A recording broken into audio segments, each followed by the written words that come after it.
Olá, tudo bem com você? Você que está nos assistindo agora, talvez está estranhando esse formato diferente. Eu queria dizer que é um prazer muito grande estar com você para estudar mais um tema tão importante da lição da Escola Sabatina. Você que está nos acompanhando já há 12 semanas, essa é a 12ª semana de estudos deste tema do livro de Isaías, Consolo para o Povo de Deus. Que Deus abençoe você, que você realmente o meu desejo é que você esteja aprendendo muito da Bíblia, da palavra de Deus, do livro de Isaías.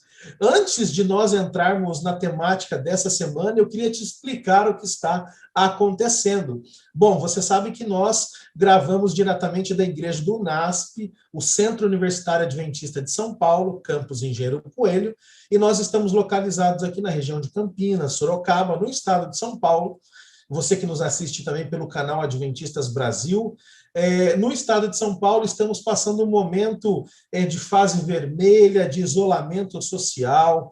Então, por segurança dos nossos convidados, para a segurança também dos nossos alunos e a nossa própria, nós optamos por gravar à distância por esta fantástica ferramenta de áudio e videoconferência, para que você não tivesse, de nenhuma forma, para que você não deixasse, aliás, de nenhuma forma, de ter esse conteúdo em mais essa semana, ainda mais neste finalzinho de lição. Então, esta semana, a lição número 12, e a semana que vem, a lição de número 13, nós estaremos por aqui, por esta fantástica ferramenta chamada Zoom, compartilhando com você o conhecimento do livro de Isaías, tá bom? Não esqueça de ativar as notificações, de seguir as nossas redes sociais, de se inscrever para ser avisado aí sempre que o vídeo for ao ar. E essa semana nós temos um tema muito bonito, talvez um dos mais bonitos da Bíblia, porque Cristo ele é apresentado como o desejado de todas as nações.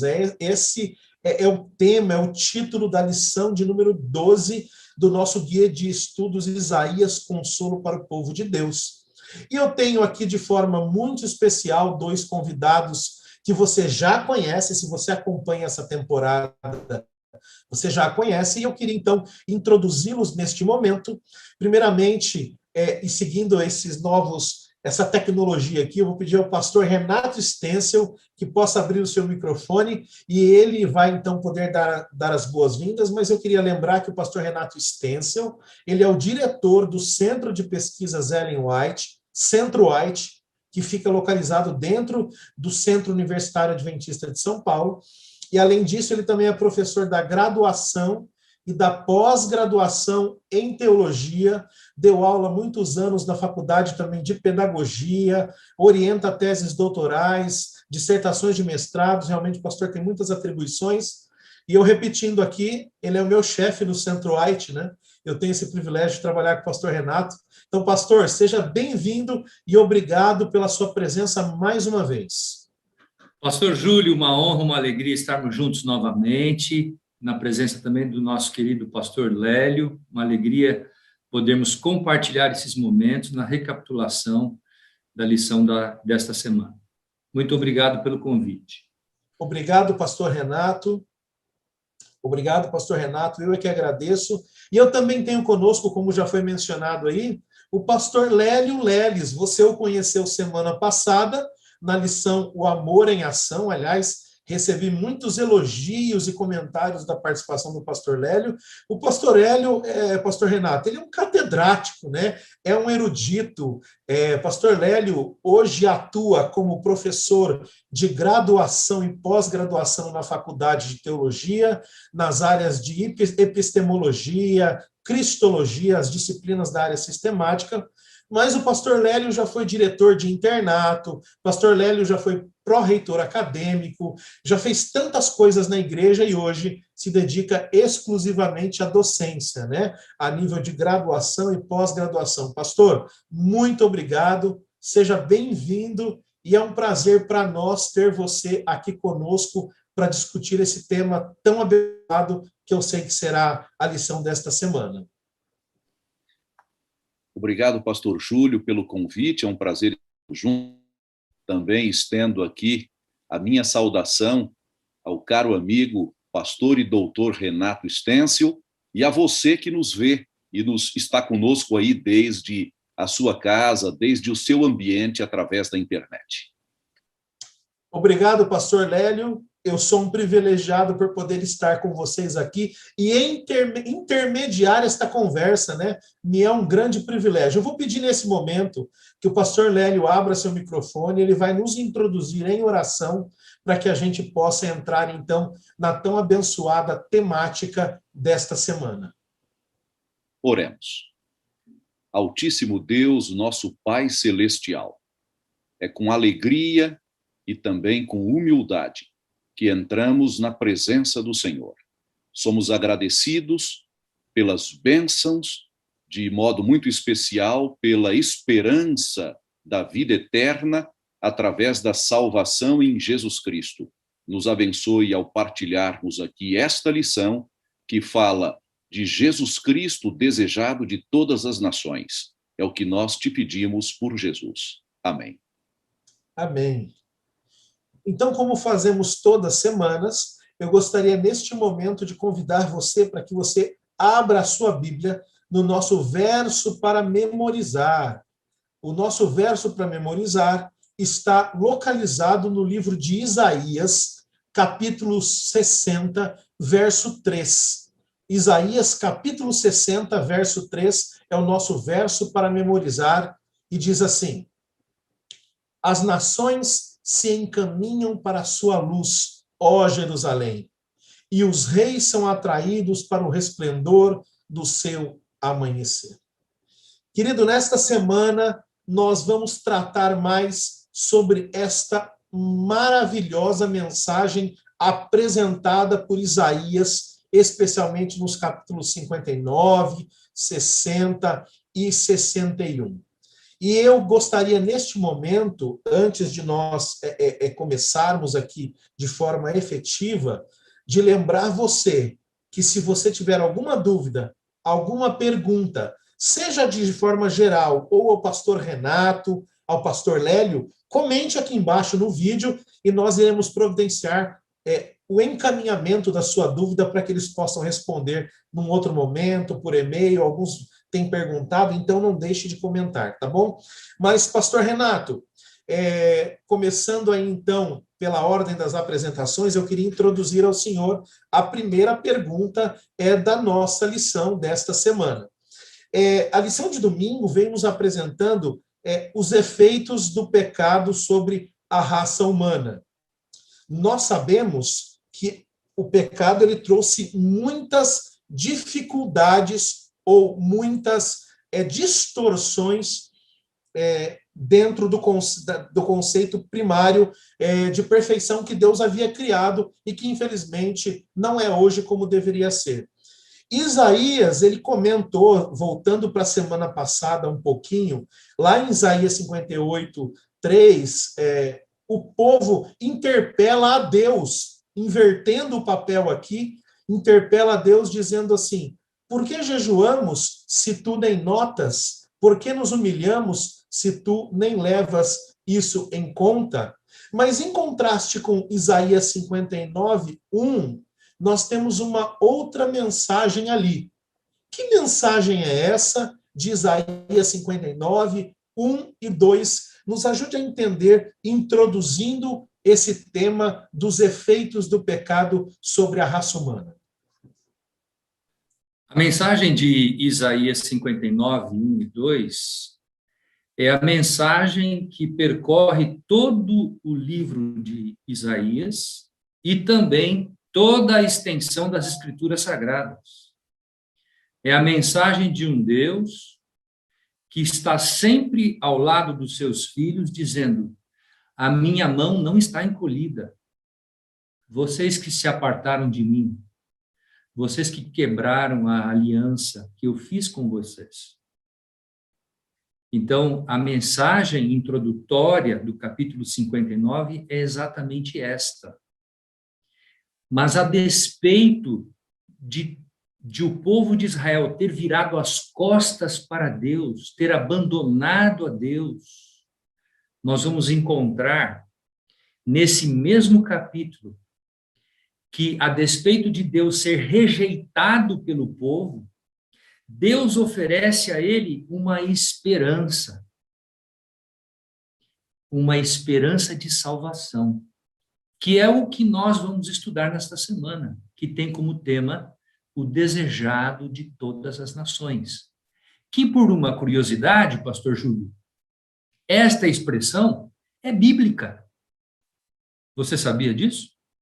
Ela está em Ageu 2:7. Era traduzida até a Almeida Revista e Corrigida como o desejado de todas as nações. As versões mais atualizadas não fazem essa tradução. Mas esta tradução do original, ela aparece na King James Version e também na corrigida. Então, o desejar de todas as nações é a grande esperança que Deus faz. Agora, vamos falar um pouquinho sobre a questão do pecado. O mundo contemporâneo hoje considera o pecado como parte do imaginário religioso. As pessoas não consideram a magnitude das implicações e consequências do pecado hoje. Alguns colocam o pecado como uma imperfeição moral, tentam sublimar o pecado. Mas a palavra de Deus, a Bíblia, ela nos revela que o pecado é algo real e que ele tem consequências. E se nós estudarmos a história da Bíblia, e não somente da Bíblia, como também de todos os demais livros históricos, a fim de analisarmos os embates e conflitos entre nações, a fim de analisarmos a visão comportamental de reis, imperadores e líderes, e da própria sociedade, nós vamos ver como que o pecado ele trouxe consequências para as sociedades. E eu coloquei aqui algumas coisas para falar nesse momento introdutório a respeito do pecado, né? O pecado ele tem consequências gerais. O pecado ele nos separa de Deus, ele nos separa dos seres humanos, dos nossos colegas, dos nossos familiares, e ele nos separa de nós mesmos. Porque quando pecamos, nós temos raiva de nós, de nossos atos. Por que eu fui fazer isso? Não devia ter feito isso. Então, há essa tríplice separação. A palavra de Deus aqui nos diz, 59:2 de Isaías, que os pecados, os vossos pecados e iniquidades fazem separação entre vós e o vosso Deus, não é? Agora, é importante salientar que o pecado extrapola essa questão de relacionamento entre Deus, ser humano e indivíduo. O pecado ele tem consequências na natureza, na ecologia, grandes catástrofes, grandes desastres, não é? O pecado tem consequências no meio social, as guerras, no meio político, a injustiça, a corrupção. Então, todas essas coisas, para nós resumirmos, porque isso aqui daria para irmos longe, né? O pecado causa consequências. E para encerrar esse momento, eu só queria dizer uma coisa a vocês que nos escutam nesta hora. Eu queria dizer a vocês que, a despeito do pecado ser mais visível aos olhos humanos, ou seja, o mal ser mais perceptível, o pecado não foi capaz de destituir a imagem do nosso Deus Criador em nós, nos seres humanos. E Ellen White, que é uma autora americana, uma profetisa, uma serva de Deus, ela fala sobre a dupla natureza do ser humano. E é interessante observar isso. O ser humano carrega em si, de acordo com os escritos de Ellen White, Educação, página 29, diz assim, que há na natureza do ser humano um pendor para o mal, uma força de que sem o auxílio não poderá ele resistir. Então, na nossa natureza há um pendor para o mal, fazer o que é errado, o que é pecado, não é? E há também um pendor para a consciência da existência de Deus. Então, nós temos a consciência do bem. Então, essas duas forças, elas operam continuamente em nossa natureza, não é? E ela conclui dizendo assim, que para se opor a esta força do mal, não há nenhum outro poder senão Cristo, o desejado de todas as nações. Pastor Renato, então, complementando aqui, o senhor achou que já ia acabar, mas eu tenho uma pergunta, acho que o doutor Lélio vai complementar, pode ser o doutor Lélio também falando. Quando nós lemos Gênesis 3:8, nós percebemos que o homem, após o pecado, ele se esconde de Deus. Então, Sim. esse texto de Isaías 59 seria uma resposta direta ao povo que dizia que Deus não os ouvia, e Deus dizendo, não sou eu que não ouço vocês que se separaram de mim. Então, podemos dizer que Deus está onde sempre esteve e é o ser humano que corre dele, pastor? Exatamente. No caso aqui do povo, o povo vira as costas para Deus e Deus vai e envia um profeta, não é?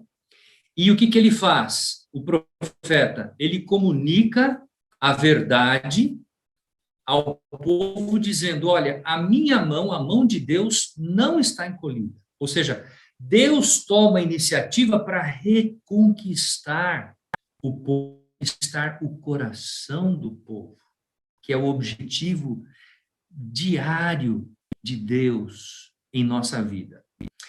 A gente poderia ampliar essa introdução, pastor Júlio, sabe por quê? Porque é importante, e eu vou dar os momentos ao meu amigo pastor Lélio, porque é o seguinte, o pecado que mais ofende a Deus é a idolatria, e é o que mais consequências traz ao ser humano. E é exatamente o pecado da idolatria que o povo estava cometendo aqui nesse contexto, por meio da liderança de um rei chamado Manassés. Pastor Lélio, por favor.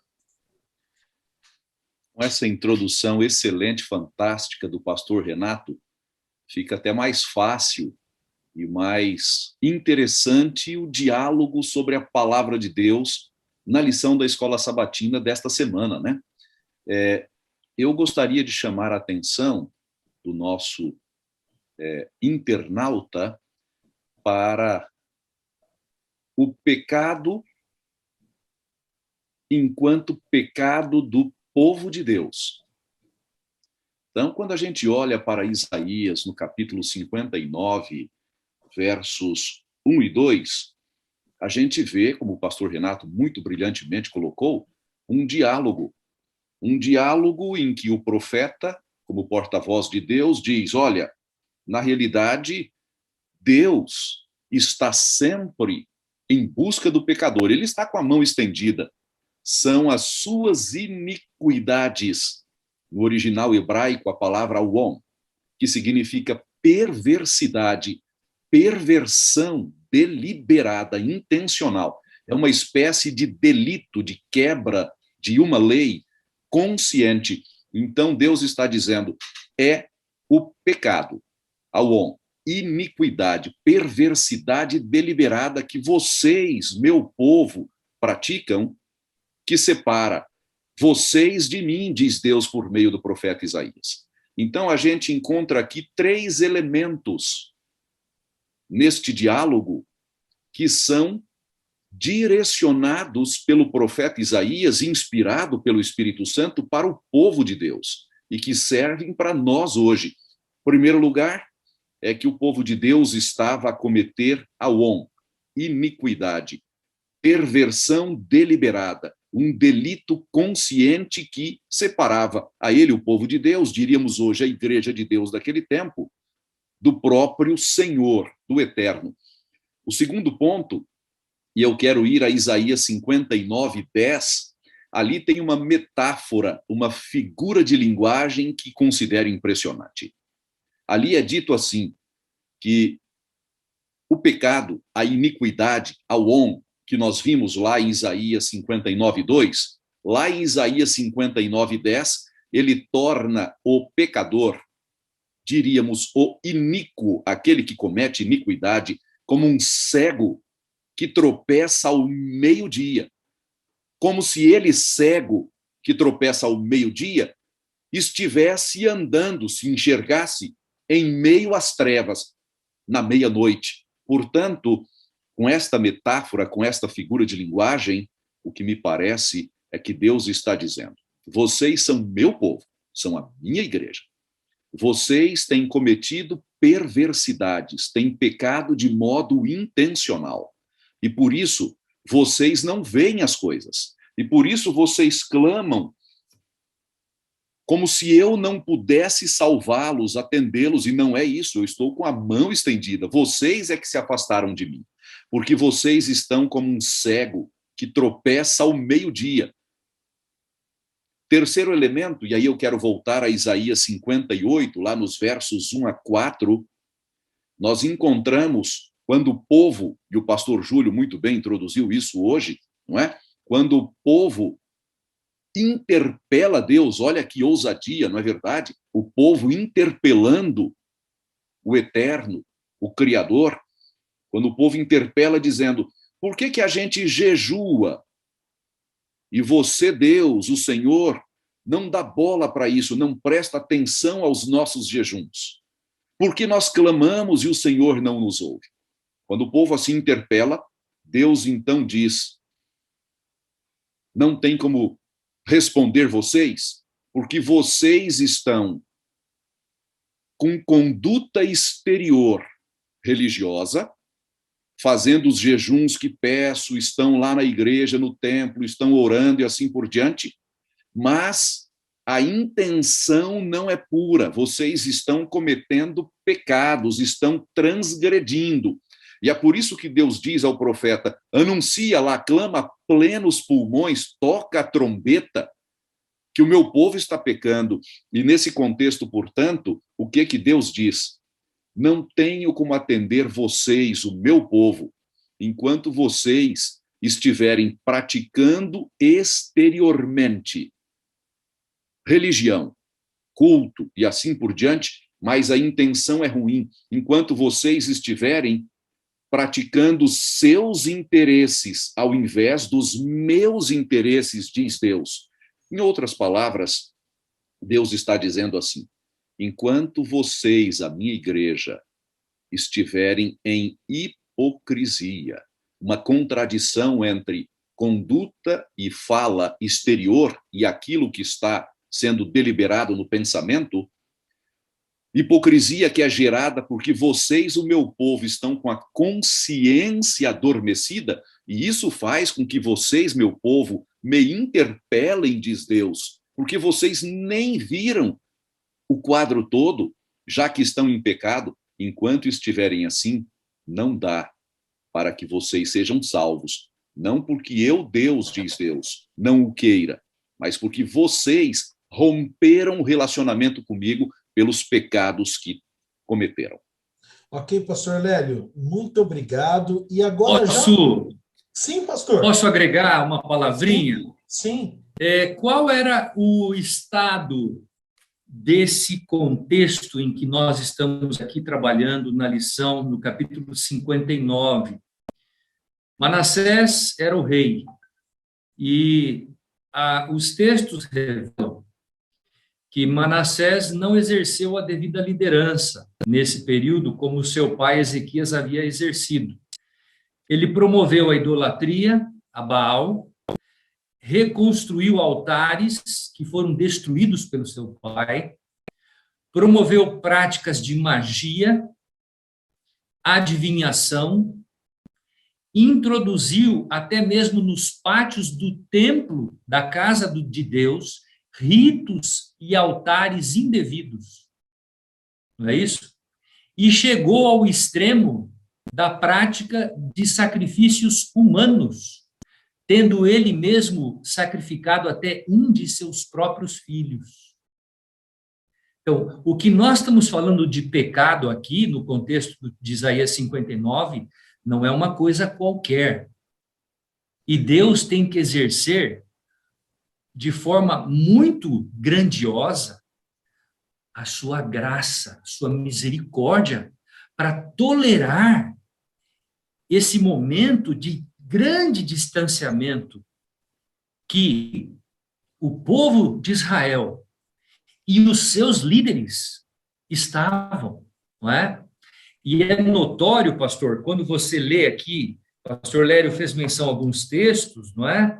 E eu queria também chamar a atenção ainda a alguns textos aqui, não é? No capítulo 59, verso 7, diz assim, ó, os seus pés correm para o mal. As pessoas corriam para fazer o que era errado. Quando Jesus vai chegar a esse mundo como Messias, como desejado das nações, no próprio livro que Ellen White escreveu, ela diz assim, que o pecado era uma ciência. Então, as pessoas estudavam para fazer o que era errado. Pensa nisso? Então, aqui é mais ou menos um contexto que vai realmente antecipar esse momento, 700 anos antes de Jesus. E diz assim, são velozes para derramar o sangue inocente. Quanto sangue inocente Manassés não derramou em Jerusalém? Quanto sangue inocente, não é? E depois diz assim, ó, no capítulo 59, pulando um pouco, versículo 11, diz assim, esperamos o juízo e não há. Quer dizer, eles esperavam a libertação dos seus, mas Deus fala, não vou libertar vocês. E aí diz assim, a salvação está longe de vocês. Olha como que Deus se comunica com o povo. E depois ele vai destacar alguns dos pecados. Eu quero destacar aqui no versículo 13, olha bem, como o prevaricar, faltar ao cumprimento do dever por interesse ou má fé, abuso de poder, provocando injustiças ou causando prejuízo ao povo ou a alguma pessoa. Não é? Mentir, olha bem, o segundo pecado que Isaías destaca aqui, mentir contra o Senhor, retiramos-nos do nosso Deus, pregar a opressão, a rebeldia, conceber e proferir do coração palavras de falsidade. Veja, era uma situação, vamos colocar assim, de total apostasia. O pastor Lélio usou a palavra hipocrisia, né? Uma palavra bastante forte, mas eu vou colocar aqui uma palavra mais talvez categórica, como sendo apostasia literal do povo. E nesse contexto, agora avançando para a lição, Deus vai manifestar a sua misericórdia, nesse mesmo capítulo, que é o tema da nossa Segura aí, próxima pastor fala. Renato, segura aí. Pastor Lélio, muito obrigado, pastor Renato, tremendo contexto. A gente precisa entender, a situação é complicadíssima, né, pastor Lélio? Agora, pastor Renato, eu vou perguntar ao pastor Lélio aqui, o senhor fique à vontade depois. Dentro desse contexto, pastor Lélio, então, eu estou vendo aqui que a desgraça estava instalada e olhando assim a olhos humanos não tem salvação. E eu lhe pergunto, e é a pergunta da lição, afinal, dentro dessa imagem tão terrível do pecado, quem pode ser salvo? Quem pode ser perdoado? Tem alguma coisa que o povo poderia fazer em seus dias, ou que eu hoje, que me encontro nessa situação de um mundo cheio de pecado e de iniquidade, posso fazer para alcançar a salvação? E aí eu já lhe pergunto, porque como o pastor Renato colocou, até o 59:14 vem apresentando esse contexto terrível, mas do 59:15 a 21, parece que há ali uma pequena luz. Quem pode ser salvo e como podemos alcançar a salvação? Pastor Lélio, por favor. Pastor Júlio, esta é talvez a pergunta central de toda a palavra de Deus. A razão mesma da Bíblia como resultado da revelação divina. É a pergunta que no Novo Testamento alguém dirigiu diretamente a Jesus Cristo: o que posso fazer para que seja salvo? Graças a Deus, há esperança. Porque se nós dependêssemos da nossa conduta, dos nossos pensamentos, se nós dependêssemos dos nossos méritos pessoais, nós estaríamos perdidos para sempre. Porque as nossas obras são como trapos de imundície. E nesta pergunta, feita ali no capítulo 59 de Isaías, e abordada direta e indiretamente a partir do verso 15, Isaías, que é o mais evangélico dos livros do Antigo Testamento, a gente verifica algumas coisas. Em primeiro lugar, para contextualizar o que podemos fazer. O próprio Deus, que sempre é mencionado, vejamos aqui por várias vezes, como o Senhor. Então, Deus é qualificado nos capítulos 58 e 59 como o Senhor. Ele diz que ele olhou para o quadro daquele povo naquele momento, que o pastor Renato também colocou, época de apostasia prevalente, época em que o próprio rei era rebelde, como é o adversário de Deus. O rei era rebelde a Deus, seu governo e sua lei, o rei Manassés. Nesse contexto, Deus diz assim, Deus diz no verso 15 do capítulo 59, por meio do profeta Isaías, não é? O Senhor viu e desaprovou o não haver justiça. Justiça, nesse contexto, significa ausência de justificação também. Justiça, nesse contexto, podemos entendê-la de modo amplo como sendo faltante porque havia, ao invés, a iniquidade. Injustiça é iniquidade. Deus, o Senhor, diz Isaías, viu isso e desaprovou aquele quadro de apostasia que era majoritário. E, portanto, quando Deus olha para aquilo, ele vai além. Ele vê, verso 16, que não havia outro que pudesse ser um ajudador. Uma palavra ainda melhor no próprio verso é colocada, que não houvesse um intercessor. E por isso, continua o verso finalizando, o próprio Deus, o Senhor, através do seu braço dele, Deus, trouxe a salvação e sustentou a justiça por meio da própria justiça. Me parece que aqui nós temos uma síntese do plano da salvação. E, portanto, antes de respondermos quem pode ser perdoado, em outras palavras, quem pode ser salvo, a gente vê Deus desaprovando o quadro de apostasia, número 1. Número 2, a gente vê Deus, o Senhor, vendo que não há intercessor, então ele se torna o intercessor.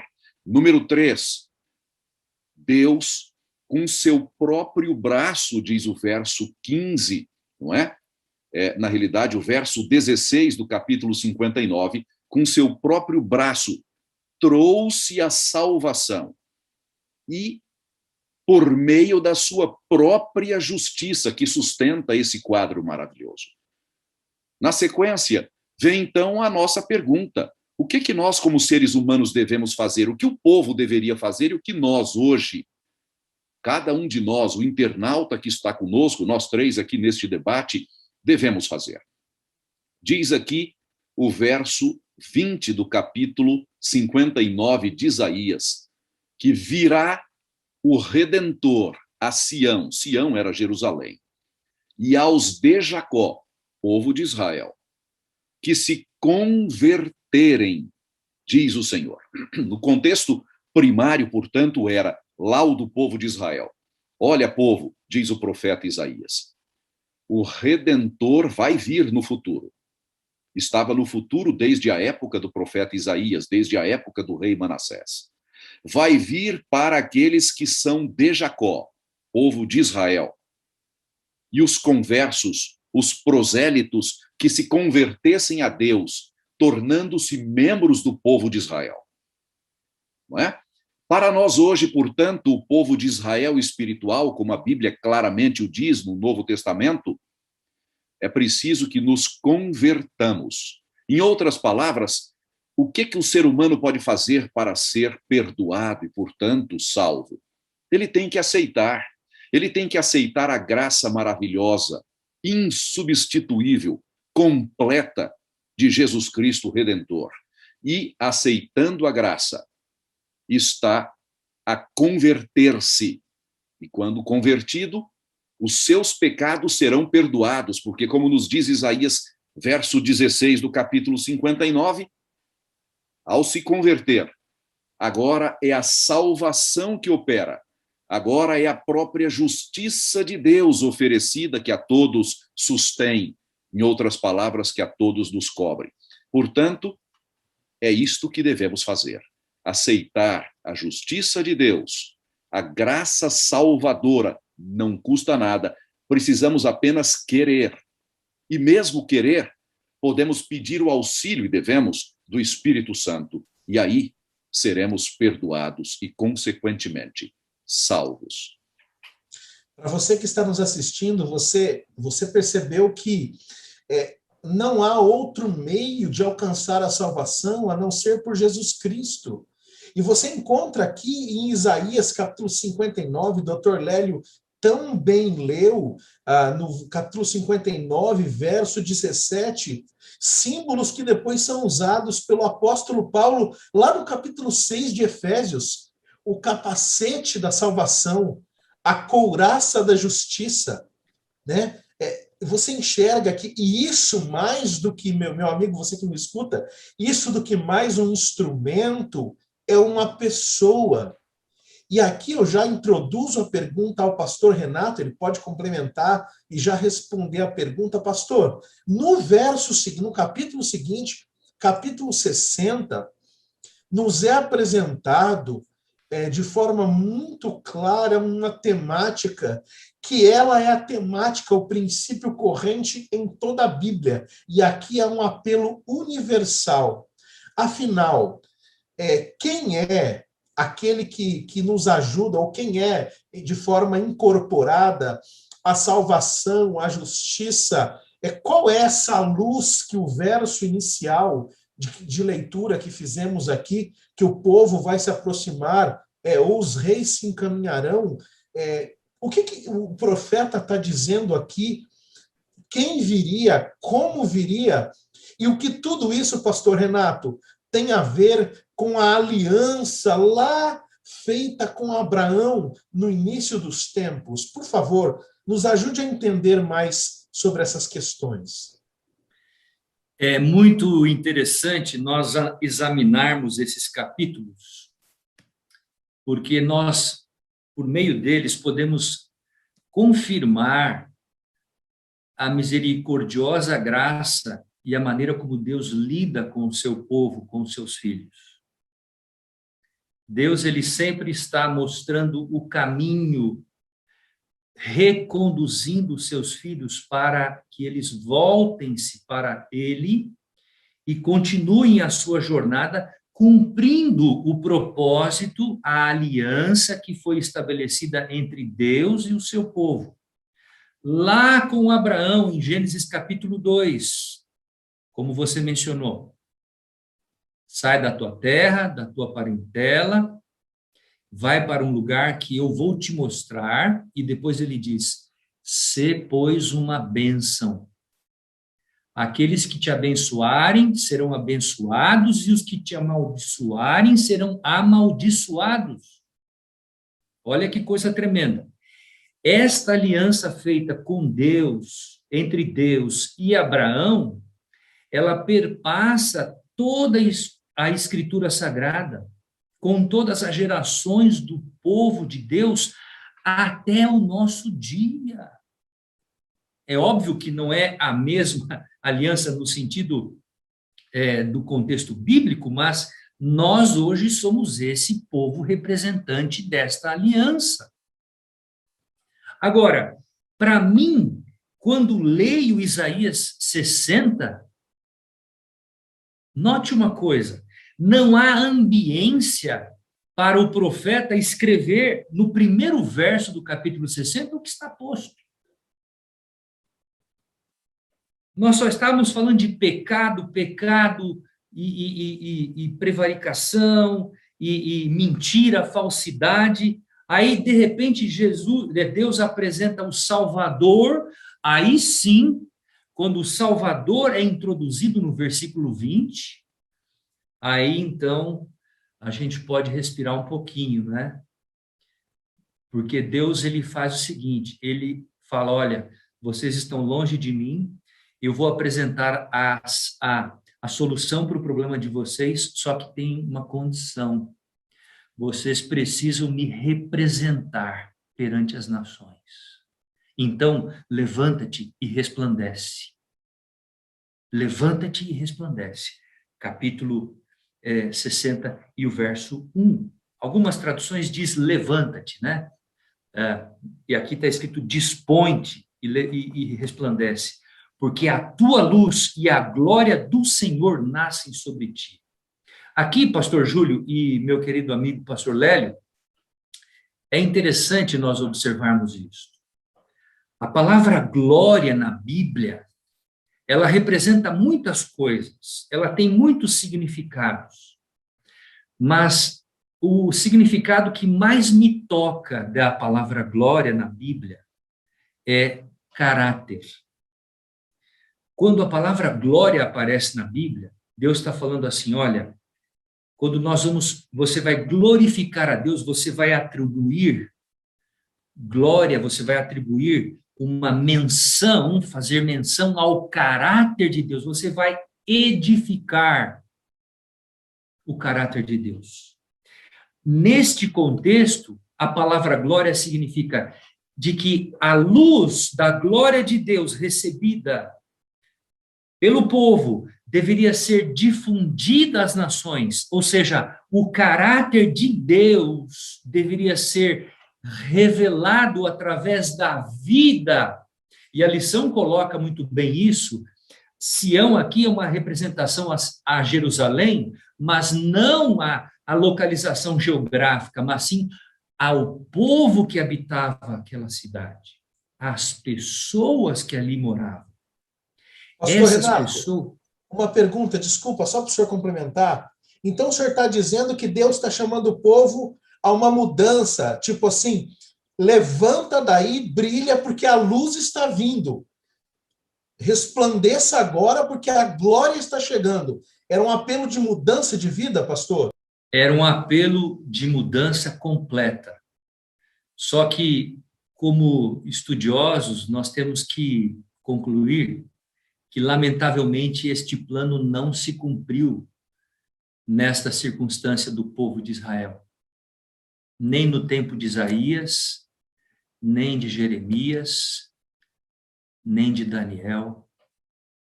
Então, aqui eu quero fazer uma aplicação a você que nos escuta nesta manhã. Quando Deus fala, levanta-te e resplandece, e o povo não age de tal forma, Deus encontra uma outra maneira para permitir que a sua luz fosse refletida perante as nações. Bom, vocês não vão me glorificar perante as nações, então eu vou encontrar um jeito. Qual foi o jeito que Deus encontrou? O cativeiro.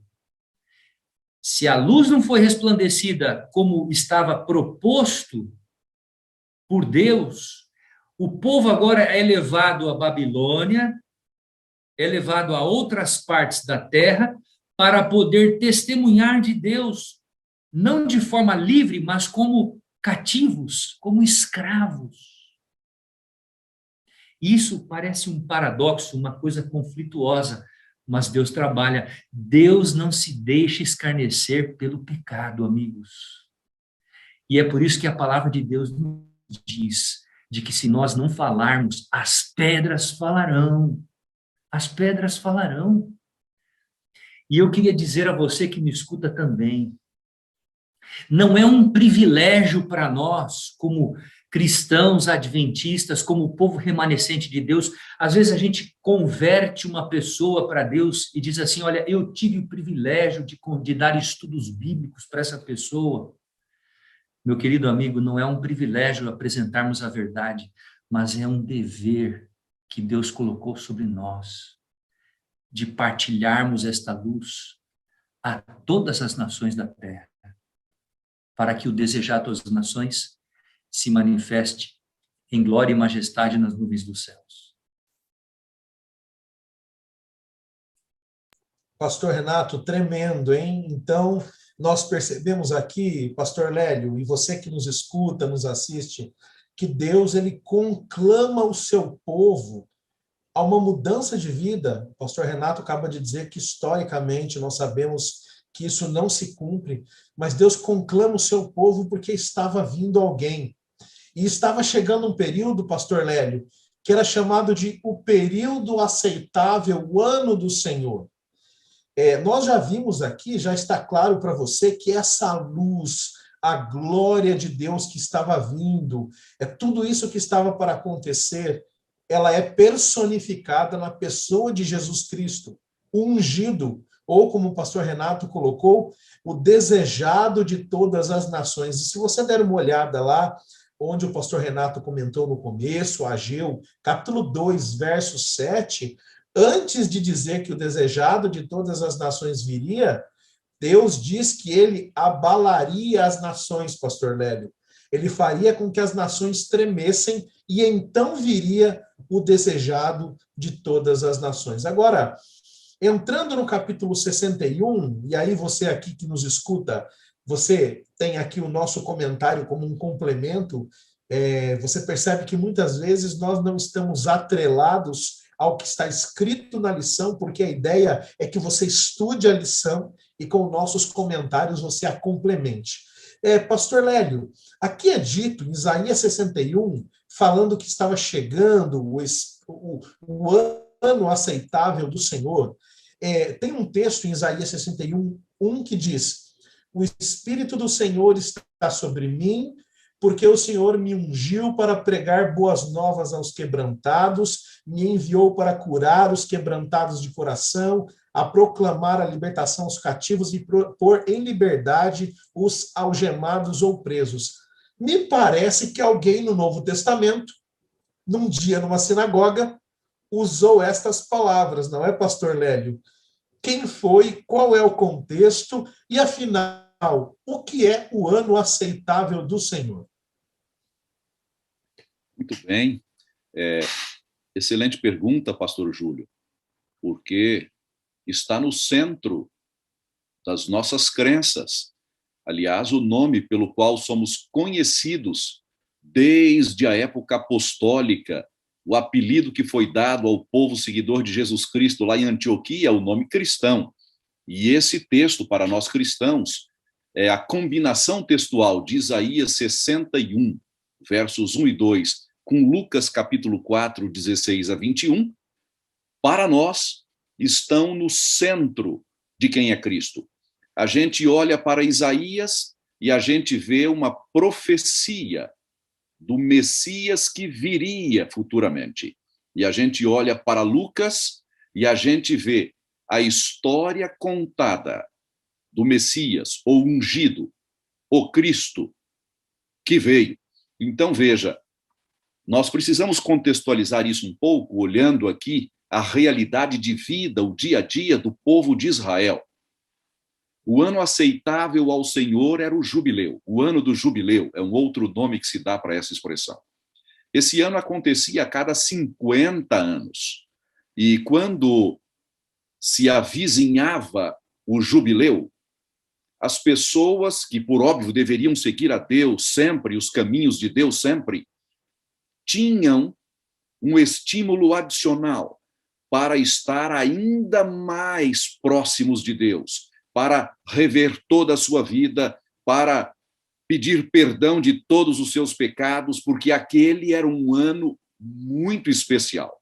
E então, quando chegava o ano do jubileu, para mostrar que, de fato, estavam no ano que era especialíssimo, o povo tinha algumas coisas para fazer. Era um ano em que a alegria deveria ser exteriorizada ao máximo. E aí, se abolia, por exemplo, a escravidão por dívidas, se voltavam as terras aos proprietários originários, aquele 50º ano, o ano do jubileu, indicava. Era uma festa espiritual, em que se fazia um exame completo de vida e se buscava com contrição o perdão dos pecados e se agia mostrando os frutos de Deus na vida da pessoa, o que nós chamamos hoje de frutos do Espírito Santo, como Gálatas o coloca, porque se esperava o Messias que viria. Pois bem, qual era a característica do Messias ali? Quem fala ali em Isaías 61, versos 1 e 2? Quem fala é o próprio Messias que viria, porque Jesus Cristo é Deus, coeterno, da mesma natureza, onipotente, onisciente, onipresente, com Deus o Pai e o Espírito Santo. E, portanto, aqui, ele próprio, antes da encarnação, está a dizer: o Espírito do Senhor, entendamos a possibilidade aqui é que seja o Espírito Santo, está sobre mim, porque o Senhor, Deus o Pai, me ungiu.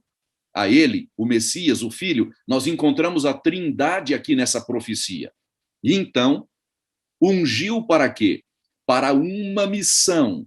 Qual era a missão? A missão era pregar boas novas. A missão era curar quem? Os quebrantados de coração, aqueles que por haver pecado estavam entristecidos e clamavam por libertação. Portanto, era também proclamar libertação aos cativos e apregoar o ano aceitável do Senhor. Pois bem, o texto continua, mas lá em Lucas, no capítulo 4, versos 16 a 21, Jesus, nós sabemos, ao levantar-se na sinagoga, diz a senhora White, complementando, da sua meninice e juventude, ao levantar-se para ler o texto de Isaías e comentá-lo, ele conclui dizendo: estas palavras hoje se cumpriram. Ele está, por outro modo, a dizer: eu sou o Messias. Messias, no hebraico, Cristo, no grego, com a mesma significação. Ele está a dizer: eu sou o ungido. E eu estou aqui para fazer a missão atribuída pela Trindade ao Messias. Nesse contexto, portanto, a primeira vinda de Jesus Cristo a este mundo, como Deus encarnado, de natureza totalmente divina e, ao mesmo tempo, totalmente humana, numa situação de mistério que nós não temos como explicar pela nossa lógica falha e pecaminosa, esse Deus, o Filho, que se encarnou aqui, ele foi aquele que cumpriu o papel salvífico do Messias, do Cristo. Viveu uma vida que mostrava, que apontava para o Pai. Por isso disse a Filipe, quando Filipe perguntou: basta que nos mostre o Pai. Ele dizia: você vive comigo há tanto tempo e você me pergunta isso? Quem vê a mim, vê ao Pai. O papel do Messias, o papel de Jesus Cristo, ele era triplo, diz para nós Ellen White. E a Bíblia o esclarece muito bem. Em primeiro lugar, era o papel de uma vida sem pecado, como um sacrifício puro, substitutivo, para pagar a pena em nosso lugar, portanto, de Salvador. Em segundo lugar, era indicar claramente, como nos diz o livro de Hebreus, quem é Deus o Pai. E é por isso que ali Hebreus nos diz que, durante muito tempo, de muitas maneiras, a divindade falou a nós, primeiramente pelos profetas e, por último, pelo Filho. Jesus Cristo é a revelação mais completa, mais perfeita para o ser humano de quem é esse Deus de amor e de justiça. Segundo papel.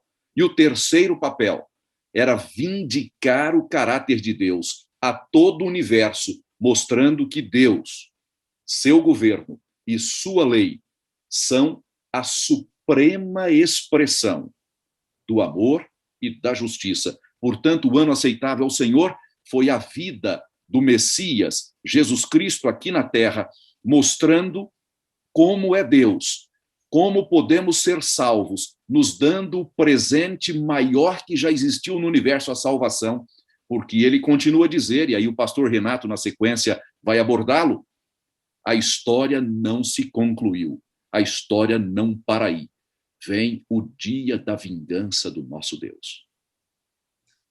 Pastor Renato, ficou a bomba, a batata quente nas suas mãos, não é? O pastor Lélio passou a bola aí. Eu já pergunto por quê, em meio à promessa de um dia em que haveria libertação, boas novas, libertação dos cativos, apregoando o ano aceitável do Senhor, porque o Messias também promete a vinda da vingança de Deus, e já emplacando aqui, como conciliar um Deus amoroso com um Deus que também promete vingança, pastor?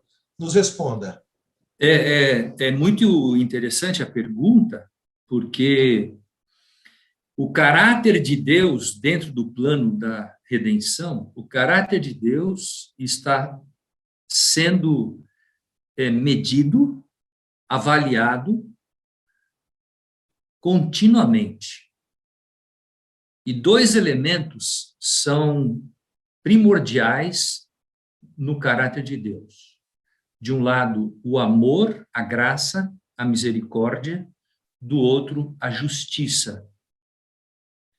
Então, quando nós olhamos para a história da Bíblia, nós podemos observar que a graça e a justiça, o amor e a justiça, sempre caminham de forma entrelaçada. Percebe?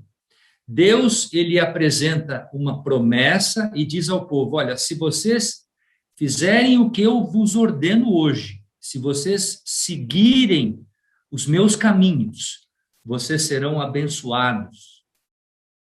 As gerações que vocês produzirem serão abençoadas. Porém, se vocês se voltarem contra mim, a minha justiça será aplicada sobre vocês. Chegará um momento em que nós vamos atingir o limite da graça de Deus.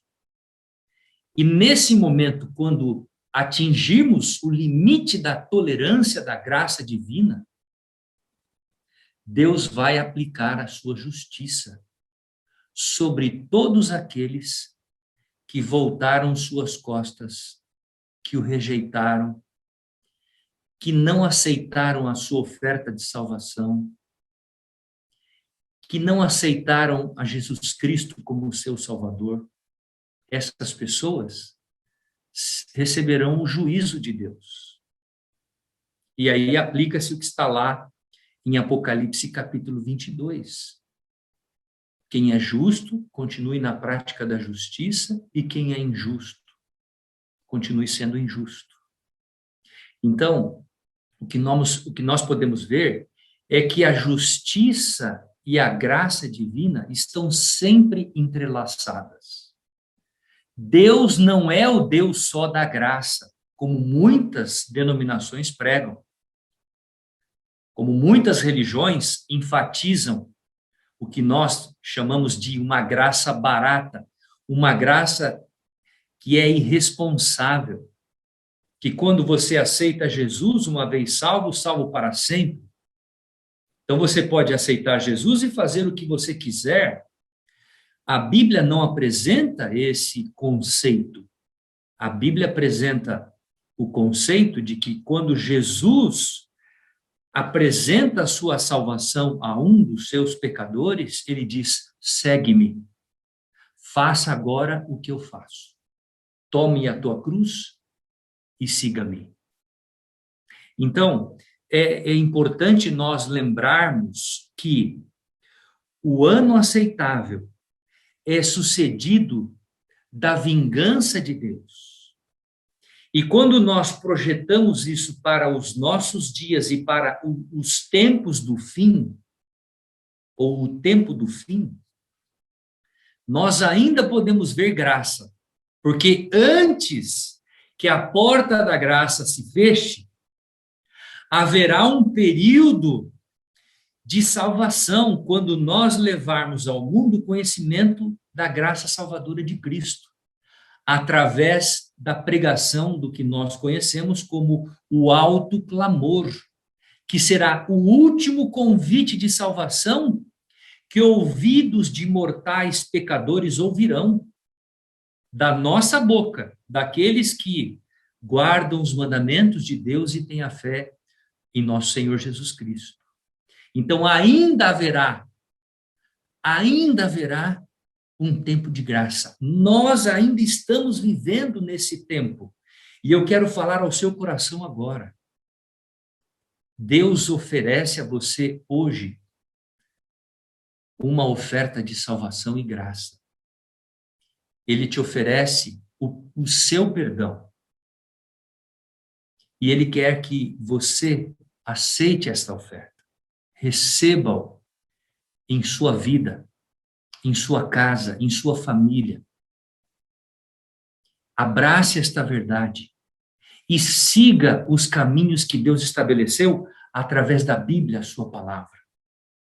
É isso que Deus quer. Porém, como a lição bem coloca, né? Que no juízo, ela coloca aqui uma questão muito interessante. Ela fala assim que no dia do juízo, né? Quando Deus estabelecer o juízo, não vai ser quem pecou, quem é que cometeu o pecado, mas sim é quem rejeitou a graça salvadora de Cristo. Quem rejeitou o sacrifício de Jesus. Muito bem. Nós vimos aí a essência da lição. Em Isaías 59, começa a lição, nós encontramos a quem Deus pode salvar. E o que devemos fazer para sermos salvos? Em Isaías 60, vem o apelo de Deus, dispõe-te, é preciso querermos, e resplandece. O quê? A luz que é de Deus, não nossa. Em Isaías 61, a profecia do ungido, do Messias que viria, e que já veio, como nos relata o Novo Testamento, no capítulo 4 de Lucas. A grande questão que fica para nós, você que nos assiste aí pela internet, é: que escolha vamos fazer? Que escolha eu farei? Que escolha você fará? Deus está com os braços abertos, seus braços que são amoráveis, mas também justos, à nossa espera. Nós precisamos apenas querer. Que escolha faremos? Que possamos todos escolher, aceitar a graça maravilhosa de Jesus Cristo, a salvação que a Trindade planejou para nós. E assim, teremos perdão, teremos graça, teremos salvação. Que Deus nos abençoe a todos. Pastor Lélio Leles, Pastor Renato Stencel, que privilégio poder mediar essa lição com vocês. Mais do que estudiosos, eu falo isso de todo o coração, vocês são homens de Deus e isso faz toda a diferença. Entre a educação formal e um coração entregue a Deus, eu sempre prefiro aquele que tem um coração entregue a Deus. Mas vocês conseguem aliar as duas coisas. Deus seja louvado por isso. Dr. Lélio, Dr. Renato, muito obrigado. Para você que nos ouve, você percebeu? O resumo de tudo é: na cruz, como diz a música do Novo Tom, a justiça e a paz se beijaram. Deus tremeu as nações, enviou o desejado de todas as nações, Jesus Cristo. Ele veio, a profecia de libertar os cativos, de trazer justiça, se cumpriu. Mas também há, como o pastor Renato colocou, o momento em que o pecado será extinto deste mundo, e com ele, aqueles que se apegam ao pecado. O apelo de Deus é que você, querido irmão, irmã, desta denominação da Igreja Adventista, ou você que é católico, presbiteriano, metodista, da congregação, da Assembleia de Deus, da Deus é Amor, ou de qualquer outra denominação e que crê em Deus, possa se entregar a Ele e aceitar a sua justiça e a sua salvação. Pastor Lélio, Pastor Renato, muito obrigado pelo tempo despendido. E eu queria pedir ao pastor Renato Stencil que, neste momento, conduzisse a oração final por nós e por todos que vão nos assistir. Pastor Renato, por favor. Oremos. Senhor Deus, nós te louvamos e te agradecemos por teu infinito amor revelado na pessoa do nosso Senhor e Salvador Jesus Cristo, que é o desejado de todas as nações. Senhor, permita que esse desejo possa estar sempre vivo em nosso coração. O desejo de tornar Cristo Jesus o Senhor e Salvador da nossa vida. Que possamos abraçá-lo, que possamos aceitá-lo e que possamos viver à altura do chamado que ele realizou a cada um de nós. Obrigado pelos momentos que passamos aqui discutindo esses relevantes capítulos da tua palavra, do livro de Isaías. Permita que estas mensagens possam ficar gravadas em nosso coração, em nossa vida, e que elas possam transformar a nossa compreensão a respeito do teu amor, da tua bondade, da tua justiça para conosco. Despeça-nos a todos com a tua bênção e com a tua paz.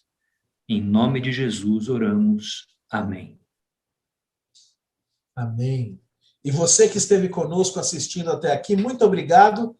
Hoje de uma forma diferente, pelo Zoom, por uma videoconferência. Mas não se esqueça, siga as nossas redes sociais, Canais Adventistas Brasil ou Igreja do NASP Engenheiro Coelho. Se inscreva não somente para estar conosco, mas ativando as notificações. Coloque ali o sininho, deixa seu comentário, deixa sua observação. E nós esperamos você, nós estaremos aqui daqui uma semana, tratando então do último tema, o tema 13, desta lição tão abençoada, Isaías para o consolo de Deus.